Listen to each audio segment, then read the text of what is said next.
اللہ ولی الذین آمنوا یخرجهم من الظلمات الى النور والذین کفروا اولیاؤهم الطاغوت یخرجونهم من النور الى الظلمات۔ رکوع 34 سورہ بقرہ۔ اس رکوع میں انفاق فی سبیل اللہ کے بارے میں مزید احکام دیے گئے، مزید ابھارا گیا کہ اللہ کی راہ میں خرچ کرو۔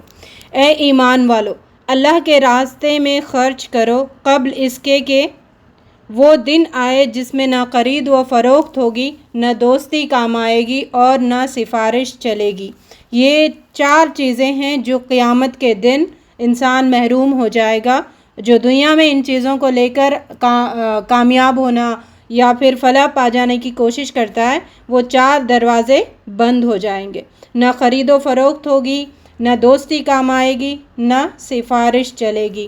اللہ رب العزت ہم سب کو ایمان اور عمل صالح کی زندگی عطا کریں تاکہ اس کے چلتے، اللہ کی رحمت کے چلتے ہم آخرت میں کامیاب ہو جائیں۔ آگے آیت آ رہی ہے 255 آیت، قرآن کی عظیم ترین آیت ہے۔ اسے صبح شام سوتے وقت اور فرض کے نمازوں کے بعد پڑھنے کی ترغیب دلائی گئی ہے، اتنی اس کی عظمت ہے۔ اور اتنے دفعہ رب کی کبریائی دن بھر میں اگر بندہ کرتے رہتا ہے تو یقیناً یقیناً یقیناً وہ شرک سے دور رکھ سکتا ہے اپنے آپ کو۔ اس آیت میں توحید ربوبیت بھی ہے، توحید الوہیت بھی ہے اور توحید و اسماء صفات کا بھی ذکر ہے۔ یہ اکیلی آیت اللہ کے تمام اسماء و صفات اور تمام اسماء حسنہ کے معنی کا جامع ہے، سب باتوں کو یہ کور کرتی ہے۔ اللہ وہ زندہ جاوید ہستی ہے جو تمام کائنات کو سنبھالے ہوئے ہے، اس کے سوا کوئی خدا نہیں ہے۔ وہ نہ سوتا ہے نہ اسے اونگ آتی ہے۔ زمین و آسمان میں جو کچھ ہے اسی کا ہے۔ کون ہے جو اس کی جانب میں اس کی اجازت کے بغیر سفارش کر سکے؟ جو کچھ بندوں کے سامنے ہے اسے بھی وہ جانتا ہے، جو کچھ ان سے اوجھل ہے اسے بھی وہ واقف ہے۔ اس کی معلومات میں سے کوئی چیز ان کی گرفت اور ادراک میں نہیں آ سکتی، الا ہے کہ کسی چیز کا علم اللہ خود انہی کو دینا چاہے۔ اس کی حکمت آسمانوں اور زمینوں پر چھائی ہوئی ہے، اس کی نگہبانی اس کے لیے کوئی تھکا دینے والا کام نہیں، بس وہی بزرگ اور برتر ہے۔ 256 اور 257 آیت، یہ 2 بھی بہت امپورٹنٹ ہے۔ اس میں اللہ رب العزت نے ولی کا ذکر کیا ہے اور اللہ رب العزت ان کے ولی ہوں گے، اور کن کے ولی ہوں گے؟ جو اللہ کے ولی بننا چاہتے ہیں، جو گمراہی سے نور کی طرف آنا چاہتے ہیں، اندھیرے سے روشنی کی طرف آنا چاہتے ہیں۔ اور یہاں پہ ولی سے مراد ہے مددگار، کارساز، ساتھی اور حمایتی۔ اور نور سے مراد ہے عقلی نور، ایمانی نور، عملی نور اور اخلاقی نور، یہ سب عطا ہوں گے۔ اور ظلمات سے مراد ہے عقلی ظلمات، عقل اندھیروں میں رہ جانا، اخلاقی ظلمات، چاہے وہ نفس کے ہاتھوں، چاہے وہ شہوات کے ہاتھوں، چاہے کفر کے ہاتھوں، چاہے شرک کے ہاتھوں، چاہے نفاق کی تمام حالتوں کے تحت پھنس جانا، ان چیزوں میں پھنس جانا، اس کو ظلمات قرار دیا ہے۔ اور حق دیکھیں یہاں پر سنگولر آیا ہے اور سنگل ہے، حق اکیلا ہے، اور ظلمات پلورل آیا ہے اور ملٹیپل ہے گمراہی کے راستے۔ اللہ رب العزت ہمیں حق کے راستے پر جمع رہنے والا بنائے۔ تو اپنے دل کو حق سے بھرا رکھو ورنہ شیطان تمہیں بھٹکا دے گا کئی سارے راستوں سے۔ رکوع 35، یہاں سے حضرت ابراہیم علیہ السلام کا ذکر آ رہا ہے، اور جو نمرود سے آپ کا کلام ہوا تھا، اس تک آپ نے دعوت دی تھی اسلام کی، تو وہ بحث و مباحثہ ہوا، اس کا ذکر ہے۔ آیت رکوع 35، حضرت ابراہیم علیہ السلام نے نمرود سے کہا کہ میرا رب وہ ہے جس کے اختیار میں زندگی اور موت ہے۔ اس نے کہا زندگی اور موت تو میرے اختیار میں بھی ہے۔ حضرت ابراہیم علیہ السلام نے کہا اچھا، اللہ سورج کو مشرق سے نکالتا ہے، تو ذرا اسے مغرب سے نکال لا۔ یہ سن کر منکر حق شرمندہ رہ گیا۔ حضرت ابراہیم علیہ السلام نے اللہ سے کہا مجھے دکھا دے کہ تو مردوں کو کیسے زندہ کرتا ہے۔ فرمایا کیا تو ایمان نہیں رکھتا؟ اس نے کہا ایمان تو رکھتا ہوں لیکن دل کا سکون اطمینان درکار ہے۔ اللہ نے کہا 4 پرندے لے اور اپنے سے مانوس کر لے، پھر ان کو ایک ایک ٹکڑا ایک ایک پہاڑ پر رکھ دے، پھر ان کو پکار، وہ دوڑے چلے آئیں گے۔ یہ معجزہ بھی ہوا تھا ابراہیم علیہ السلام کے ساتھ، اور ابراہیم علیہ السلام نے اللہ تعالیٰ کی خلقت یعنی یونیورس کلسٹر سپر کلسٹر کو اپنے آنکھوں سے مشاہدہ کیا۔ ایسے انبیاء کو اللہ تعالیٰ دکھاتے ہیں، اور ہمیں اور زیادہ امتحان یہ ہے کہ ہم سب بغیر دیکھے ایمان لانا ضروری ہے۔ اور آج یہ دور میں ہم ہے کہ ہم ساری چیزوں کو مشاہدہ کر رہے جو ابراہیم علیہ السلام نے اس زمانے میں کیا تھا۔ الحمدللہ کہیں، اس لیے بڑا اچھا ٹائم ہے ہمارے لیے اگر ایمان کے راستے پہ ہم اپنی گاڑی لگا دے تو۔ آگے 36 رکوع، اس میں بھی انفاق پر پھر ذکر کیا گیا، یعنی سورہ بقرہ میں خرچ کرنے کا بھرپور آیتیں آئی ہیں۔ جو لوگ اللہ کے راستے میں خرچ کرتے ہیں ان کے خرچ کی مثال ایسی ہے جیسے ایک دانہ بویا جائے اور اس سے 7 بالیں نکلے اور ہر بال میں 100 دانے ہوں۔ اسی طرح اللہ جس کے عمل کو چاہتا ہے فراوانی عطا کرتا ہے۔ جو لوگ اللہ کے راستے میں خرچ کرتے ہیں اور خرچ کر کے پھر احسان نہیں جتاتے اور نہ دکھ دیتے ہیں، ان کا اجر ان کے رب کے پاس ہے۔ یہ عزا استعمال ہوا ہے۔ عزا کہتے رنج دینا، اذیت کے معنوں میں بھی استعمال ہوتا ہے، دکھ دینے کے معنوں میں بھی استعمال ہوتا ہے، اور یعنی جسمانی ہو یا جذباتی ہو یا روحانی ہو، کسی بھی طریقے سے ہم کسی کو ٹونٹ نہیں کر سکتے یا احسان نہیں جتا سکتے۔ یعنی مراد تانا نہیں دے سکتے، تانا تشنی نہیں دے سکتے، توہین نہیں کر سکتے، تحقیر نہیں کر سکتے، بھائی ہم بڑے ہیں ہمارے پاس مال تم لے رہے، تم ہمارے سے چھوٹے ہیں، ایسی حرکتیں نہ روحانی طریقے سے ہوں، نہ جسمانی طریقے سے ہوں، نہ جذبات سے ظاہر ہو۔ جو عموماً کم ظرف لوگوں کی یہ نشانی ہے، وہ احسان جتاتے ہیں۔ تو ہمیں نیکی کر دریا میں ڈال والا معاملہ اپنے زندگی میں قائم رکھنا ہے۔ ایک میٹھا بول اور کسی ناگوار بات پر چشم پوشی اس خیرات سے بہتر ہے جس کے پیچھے دکھ ہو۔ اچھی بات کہہ دینا یہ بیسٹ ہے، اگر آپ نہیں دیتے تو مت دو، لیکن اچھی بات کہہ دو، یہ بہت اچھا ہے۔ یعنی مال خرچ کرنے والوں کی اس میں مثال دے کر بتائے کہ اس کو اتنا بڑا چڑھا کر دیں گے۔ اگر تم زبان سے گندی باتیں کر کے کیا کرتے کیا ہو، اس نیکیوں کو برباد اپنے ہاتھوں کر لیتے ہو، تو دے کر یہ سمجھو کہ اس کا شکر ہے کہ وہ میرا ذریعہ بنا میری نیکی کمانے کا۔ اے اہل ایمان، اپنے صدقات کو احسان جتا کر اور دکھ دے کر اس شخص کی طرح خاک میں نہ ملا دو جو اپنا مال محض لوگوں کے دکھانے کی خاطر خرچ کرتا ہے۔ اللہ رب العزت ہمیں دکھاوے سے محفوظ فرمائے، ریاکاری سے محفوظ فرمائے، گندی زبان اپنانے سے محفوظ فرمائے۔ خلوص دل سے خرچ کرنے والوں کا اس میں مثال دیا گیا ہے، اور ایک باغ کا ذکر ہے۔ باغ کی مثال دے کر بتایا گیا کہ ایک بوڑھا آدمی ہے، اور اس کا بوڑھا آدمی ہے، چھوٹے چھوٹے بچے ہیں، اور باغ زبردست طریقے سے پھل لا کے ہے، اور اگر کیا ہوگا ایک دم سے آندھی آئے سارا باغ جل جائے تو وہ بوڑھے کا سرمایہ کیا ہوگا، وہ بچوں کی کیا ہوگی۔ مطلب ہم خرچ کرتے ہیں، سرمایہ کماتے ہیں، لیکن آندھی کی طرح احسان جتا کر اس کو برباد کر دیتے ہیں۔ رکوع نمبر، اے ایمان والو، جو کچھ تم کماتے ہو اس میں سے بہتر حصہ راہ خدا میں خرچ کرو۔ اچھا پارٹ، اچھا حصہ راہ خدا میں خرچ کرنے کی ترغیب دی جا رہی ہے۔ اے ایمان والو، جو کچھ تم کماتے ہو اس میں سے بہتر حصہ راہ خدا میں خرچ کرو۔ کہیں ایسا نہ ہو کہ اللہ کے لیے بری سی بری چیزیں چھانٹنے کی کوشش کرنے لگو، حالانکہ تم خود اسے لینا گوارا نہ کرو گے۔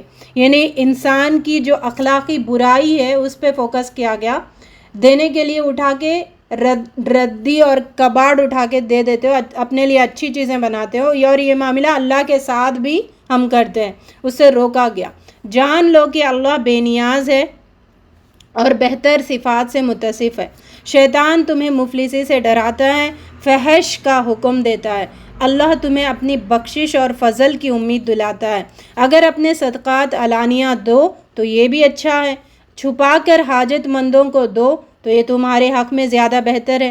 خاص طور پر مدد کے مستحق وہ لوگ ہیں جو اللہ کے کام میں ایسے گھر گئے ہیں کہ اپنی ذات کسب معاش کے لیے دوڑ دھوپ نہیں کرتے۔ سفید پوش لوگوں کو ڈھونڈ کر ان تک مال اپنا پہنچاؤ، یعنی ہمارا مال بھی حقدار تک پہنچے، یہ فکر آنا بھی بڑی بات ہے۔ وہ مانگنے والے لوگ نہیں ہیں، تم ان کی مدد کرو۔ اللہ رب العزت ہمارے مال پہنچنے کے ایسے لوگ بنائے جو سفید پوش ہو، ایکچول حقدار ہو۔ تو 268 میں بتایا گیا رب کا حکم تمہیں ایسے انداز سے خرچ کرنے کا حکم دیتا ہے کہ جو تمہارے لیے آسان ہو اور جس میں تمہارے لیے کوئی نقصان نہ ہو۔ اور شیطان کرتا کیا ہے؟ مشکل راستوں کی تمہیں ترغیب دیتا ہے، اور مشکل راستے اچھے بھی لگتے ہیں۔ تو اللہ رب العزت ہمیں حق کے راستے پہ جمنے والا بنائے۔ رکوع 38، جو لوگ سود کھاتے ہیں، پھر یہاں پہ دیکھیں ربا، سود کی حرمت کا ذکر کیا گیا اس رکوع میں، اور قرض کے ریلیٹڈ پھر سے بعض اور تعلیمات دیے جا رہے ہیں۔ جو لوگ سود کھاتے ہیں ان کا حال اس شخص کا سا ہے جسے شیطان نے چھو کر باولا کر دیا۔ یہ سود کھانے والوں کی مثال ہے، مثال نہیں بلکہ ان کا پنشمنٹ ہے قیامت کے دن۔ قیامت کے دن جو سود میں مبتلا ہوتے ہیں، سود دیتے ہیں، دلاتے ہیں، ایسے لوگوں کو جب قیامت میں اٹھیں گے یہ لوگ تو سحر زدہ، باولے، پاگل قسم کے اٹھیں گے، ایسی حالت میں وہ اٹھیں گے۔ اللہ رب العزت ہمیں سود لینے دینے سے محفوظ فرمائے۔ اس دنیا میں بھی حرکتیں ان کی ویسی ہوتی ہے، یعنی بس آنے دو آنے دو آنے دو، یہ جذبہ اتنا ابھرتا ہے کہ پاگل شخص ہو جاتا ہے، ایسا پاگل ہوتا ہے۔ پھر آگے بتایا گیا وہ کہتا ہے کہ تجارت بھی آخر سود ہی جیسی چیز ہے۔ یہ باولے لوگوں کی کہاوت ہے۔ سود الگ ہے، تجارت الگ ہے، اور یہ باولے لوگ کیا کرتے ہیں؟ عقل سے پیدل لوگ یہ باتیں کرتے ہیں، تجارت اور سود کو ملاتے ہیں۔ حالانکہ اللہ نے تجارت کو حلال کیا ہے اور سود کو حرام کیا ہے۔ اس حکم کے بعد جو شخص سود سے باز آ جائے تو جو کچھ وہ پہلے کھا چکا ہے اس کا معاملہ اللہ کے حوالے، توبہ کرو اور پلٹ آؤ، سود جیسی لعنت سے اپنے آپ کو محفوظ رکھو، حرام چیزوں کے حرام کمائی سے اپنے آپ کو محفوظ رکھو۔ مگر اس حکم کے بعد بھی جو شخص سود کھائے تو وہ جہنمی ہے اور وہاں وہ ہمیشہ رہے گا۔ اے اہل ایمان، جو کچھ تمہارے سود لوگوں پر باقی رہ گیا ہے اسے چھوڑ دو۔ اگر تم نے ایسا نہ کیا تو اللہ اور اس کے رسول کی طرف سے تمہارے خلاف اعلان جنگ ہے۔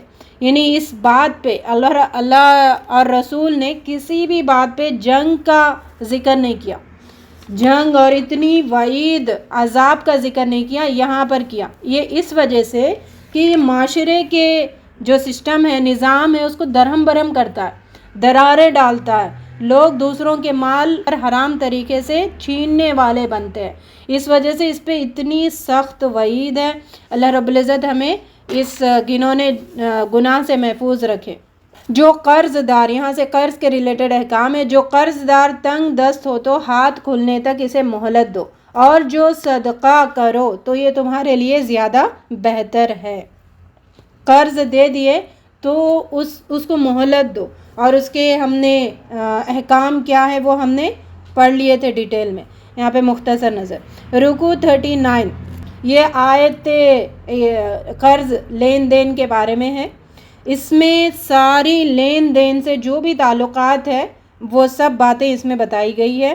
رکوع نمبر 39 آیت 282، اور اس میں دو باتیں صرف قرض دینے لینے کے بارے میں، باقی سب جو عادل بنتا ہے، بیچ میں گواہ بنتا ہے، اس کے بارے میں بتائی گئی۔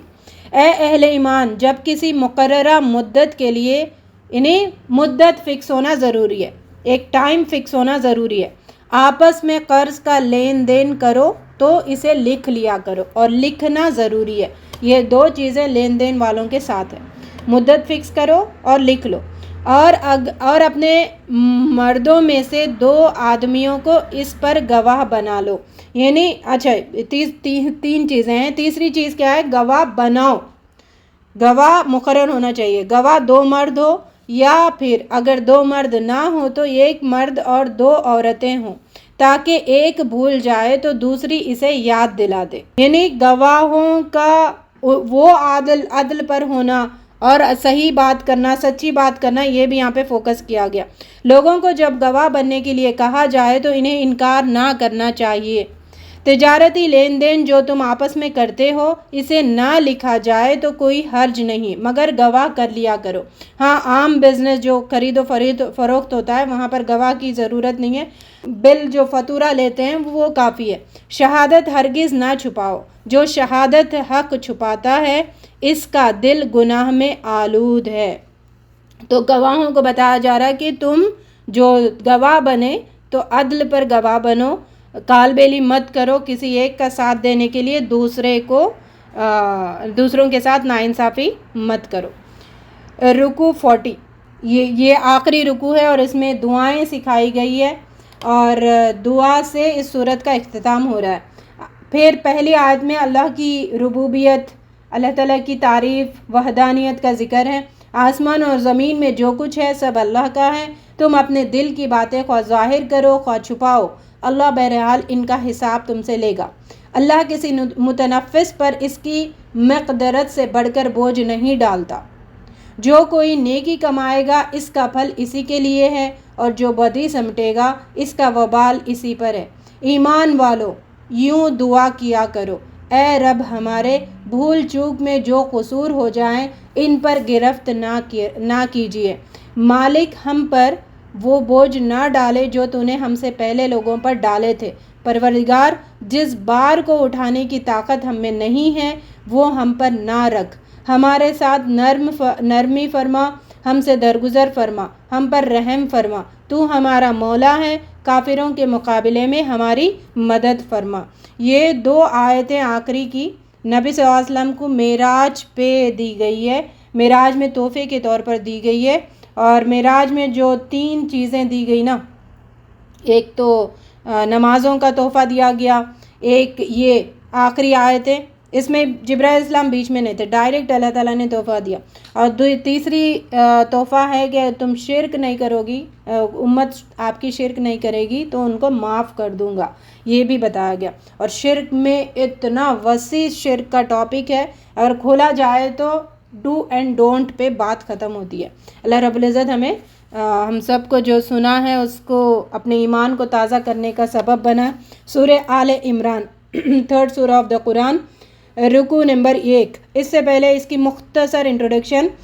سورہ بقرہ، سورہ آل عمران دونوں پیئرس ہے اور اس کی منیمم سورہ بقرہ کی 10 آیتیں یاد کر لیں اور سورہ آل عمران کی آخری کی 10 آیتیں یاد کر لیں. سورہ بقرہ کی 10، پہلے کے 5، 255، 256، 257، آخری کی 2 آیتیں، منیمم یہ 10 اور سورہ آل عمران کی 10. اس کو مسٹ ریممبر کریں، نمازوں میں پڑھیں، اس کی بڑی فضیلت ہے. ان دونوں سورتوں کو زہراوین بھی کہا جاتا ہے، شمس و قمر بھی کہا جاتا ہے. قیامت کے دن 2 صاحبان کی شکل میں ہمارے سروں پر سایہ بن کے رہیں گی. ٹھیک ہے، ان میں دونوں میں موضوعات بھی سیم ہے، ٹاپکس بھی سیم ہے. ٹاپک کیا ہے؟ رسول کی رسالت کو مانو. اور ولدالین جو گروپ کے بارے میں ہم نے پڑھا تھا ان لوگوں کا اس میں ذکر آ رہا ہے، یعنی نصارہ کا اس میں ذکر آ رہا ہے. یعنی اہل کتاب کو خاص بتایا جا رہا ہے کہ رسول کی بات مانو، اور عام طور پر ہم سب کو بتایا جا رہا ہے کہ رسول کی بات مانو. تو ایسا لگتا ہے 2 صورتیں کہ ایک ہی تنے سے پھٹی ہوئی 2 شاخیں ہیں. ٹھیک ہے، تو ایک میں کوئی مختصر بات بتائی گئی تو دوسری صورت میں اس کا ڈیٹیل بتایا گیا. وہاں پر مختصر ہے تو اس میں ڈیٹیل بتایا گیا. تو یہود کی جو ضد اور حسد کی وجہ سے انہوں نے بات نہیں مانی تھی اس کا ذکر سورہ بقرہ میں تھا، اور یہاں پر حسد نہیں تھا اور ضد نہیں تھی، لیکن اپنے بڑوں کی بات ماننا، اپنے سرداروں کی بات ماننے پہ فوکس کر رہے تھے. تو ان کو بتایا گیا کہ گمراہ مت رہو، ہدایت کے راستے پر آ جاؤ. رکوع نمبر 1. اے نبی صلی اللہ علیہ وسلم، اللہ زندہ جاوید نے تم پر یہ کتاب نازل کی ہے جو حق لے کر آئی ہے ان کتابوں کی تصدیق کر رہی ہے جو پہلے سے آئی ہوئی ہے. یعنی پھر اللہ تعالیٰ کی الوہیت سے اس کا آغاز ہوا، اور وہی تو ہے جو جیسی چاہتا ہے تمہاری صورتیں بناتا ہے تمہارے ماؤں کے پیٹوں میں. یعنی اللہ تعالیٰ کی قدرت کا یہاں پہ ذکر کیا گیا. اس سے پہلے وہ توریت اور انجیل نازل کر چکا ہے اور وہ کسوٹی اتاری ہے جو حق و باطل کا فرق دکھانے والی ہے. اس کتاب میں 2 طرح کی آیات ہیں، ایک محکم جو کتاب کی اصل بنیاد ہے اور دوسری متشابہ. 2 قسم کی آیتیں قرآن میں ہیں، محکم پختہ مضبوط اور انتہائی مضبوط، آسان ہے لوگوں کو سمجھنا، اور متشابہ جس میں 2 معنی پہنائے جا سکتے ہیں. ایکچولی اللہ تعالیٰ نے یہ رکھا اس وجہ سے کہ دیکھنا چاہتے کہ کون بھٹکتا ہے اور کون صحیح راستے پر اپنے آپ کو ٹکا کے رکھتا ہے، تو اس وجہ سے آیت نازل ہوئی ہے. اور آگے بتایا گیا جن لوگوں کے دل میں ٹیڑھ ہے وہ متشابہات کے پیچھے پڑے رہتے ہیں. شیطانی وسوسہ ہے، لوگوں کا وسوسہ ہے، اپنی کوئی نفسانی خواہش ہے، تو پھر وہ متشابہ آیتوں کے پیچھے پڑتے ہیں اور انہوں نے پڑھ کر اپنا دین بگاڑ دیا ہے، اور لوگوں میں بھی اس کی شاخیں نسلیں چل رہی ہے جو یہ بگاڑ لوگوں نے پیدا کیا ہے. اللہ رب العزت ہمیں ہماری زبانوں کو حق بات کے علاوہ باطل باتوں سے محفوظ رکھے، حق بات کہنے والا بنائے. ان کو وہ معنی پہنانے کی کوشش کیا کرتے ہیں، بخلاف اس کے جو لوگ علم میں پختہ ہے وہ کہتے ہیں ہمارا ان پر ایمان ہے، یہ سب ہمارے رب کی طرف سے ہے. مطلب بات یہ کیا ہے، متشابہ مطلب تم اس پہ چلو، محکم کو سمجھو اچھے سے تو متشابہ تمہارے لیے کلیئر ہوتی چلے جائے گی. اور یہ لوگ دعا بھی کرتے ہیں جو بھٹکتے ہیں، اللہ تعالیٰ کون سا راستہ ہے سمجھ نہیں آ رہا، کدھر جائے کیا کریں، ان کے لیے دعا بتائی گئی. ربنا لا تزغ قلوبنا بعد اذ هديتنا وهب لنا من لدنك رحمة انك انت الوهاب ربنا انك جامع الناس ليوم لا ريب فيه ان الله لا يخلف الميعاد. رکوع 2. جن لوگوں نے کفر کا رویہ اختیار کیا ہے انہیں اللہ کے مقابلے میں نہ ان کا مال کچھ کام دے گا نہ اولاد، وہ دوزخ کا ایندھن بن کر رہیں گی. لوگوں کے لیے عورتیں، اولاد، سونا چاندی، چیدہ، گھوڑے، مویشی، زرع، زمینیں خوش آئندہ بنا دی گئی ہے. بیچ میں فرعونیوں کا بھی ذکر ہے اور ان کے انجام کا بھی ذکر ہے، فرعونیت کی وجہ سے ان کا کیا انجام ہونے والا ہے اس کا بھی ذکر ہے، تکبر کی وجہ سے کیا انجام ہونے والا ہے اس کا بھی ذکر ہے. اور یہ ساری چیزوں کا ایک لسٹ دیا گیا ہے، یہ تمہارے لیے بڑی محبوب ہے، ٹھیک ہے. تو ان کے پیچھے تم اگر پڑھو گے تو تم گمراہ ہو جاؤ گے، یہ چیزیں تمہیں اور مزید گمراہی کی طرف لے جائے گی. جیسے بات یہ ہے کہ اللہ رب العزت نے مزین ورڈ کہا ہے، مزین یعنی تزین سے ہے. مزین ہونا مطلب ایسا ان چیزوں کی محبت آنکھوں میں کھپ جائے کہ آدمی اس کے اثر سے ہر چیز اس کی رنگ میں دیکھنے لگ جائے. مطلب ان شارٹ محبت میں اندھے ہو جانا. جب محبت میں اندھے ہوتا ہے انسان تو ہوتا کیا ہے، وہ اپنی آنکھوں سے نہیں دیکھتا، وہ سامنے والوں کی آنکھوں سے دیکھتا ہے. وہ اپنی سوچوں سے نہیں سوچتا، سامنے والے کی سوچوں سے سوچتا ہے، چاہے وہ عورتیں ہوں، اولاد ہو، سونا چاندی ہو، گھوڑے ہو، مویشی ہو، کوئی بھی چیز ہو. اس کی محبت غالب کرنے سے یہاں پر روکا گیا. یہ دنیا کی چند روزہ زندگی کا سر و سامان ہے، بہتر ٹھکانہ تو اللہ کے پاس ہے. پھر یہاں سے ایک اور اپوزٹ کیریکٹر بتایا گیا، اللہ کی رضا کے طالب وہ لوگ ہیں جو صبر کرنے والے ہیں، راست باز ہے، فرما بردار ہے، فیاض ہے. رات کی آخری گھڑیوں میں اللہ سے مغفرت کی دعائیں مانگتے ہیں. صبر یعنی نرم گرم ہر حالت میں دین پر استقامت اختیار کرو، اس کو صبر کہتے ہیں. اور وقت واحد پر اسی وقت صبر کرنا. اور دوسرا جو بتایا گیا، فوکس کیا گیا، آخری گھڑیوں میں استغفار کرنا. اس سے بات یہ پتہ چل رہی ہے مغفرت کے اللہ تعالیٰ نے جو دروازے کھول رکھے ہیں نا، وہ دن کے رات کے آخری پہر میں. یعنی یہ پہر کیا ہوتا ہے، اللہ سے ڈائریکٹ کانٹیکٹ ہوتا ہے بندہ. اور دوسرا اس میں کوئی ریا نظر نہیں آتی، سیدھے سیدھے خالص ہوتا ہے اور اللہ سے مانگتا ہے اور یہ دعائیں قبول، مغفرت ہوتی ہے. اللہ تعالیٰ کہتا ہے کوئی مانگنے والے بخشش میں ان کو معاف کر دوں. تو اس وقت ہم سوتے رہتے ہیں. ان کی یہاں پہ تعریف کی گئی ہے, ان کے پیٹھ الگ رہتے ہیں. اللہ رب العزت ہم سب کو اس برکت والی اور اہمیت والی نماز کی پابندی کرنے والا بنائے.